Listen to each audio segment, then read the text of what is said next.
My fellow great Nigerian citizens, Nigeria is descending into darkness.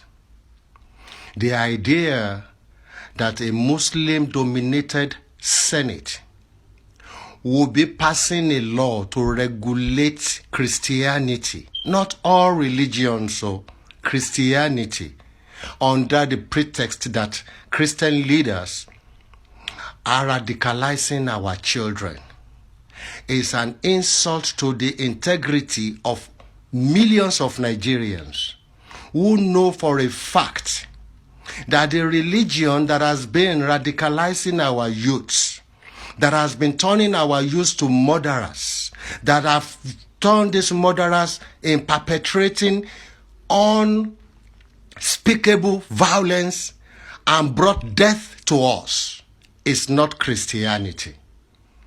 The idea that a Muslim dominated Senate will be passing a law to regulate Christianity is an insult on the democracy that brought them there in the first place.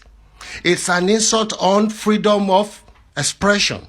It's an insult on freedom of speech. It's an insult on freedom of worship. Nigerians, I need you to remember that I am not a Christian. But if we allow ourselves to sleepwalk into darkness that is about to be brought upon us by Muslim-controlled Senate, we will be walking into darkness, and there is nothing in darkness other than destruction.